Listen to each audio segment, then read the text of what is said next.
بعضی اول نگرند و بعضی آخر نگرند و آنها که به اول نظر می کنند ایشان خاص‌ترند.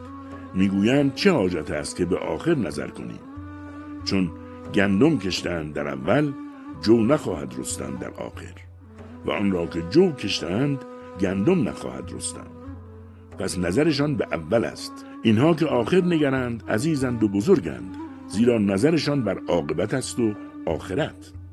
و قومی دیگر خاص‌ترند که نه به اول نظر می کنند و نه به آخر و ایشان را اول و آخر یاد نمی آید. غرقند در حق.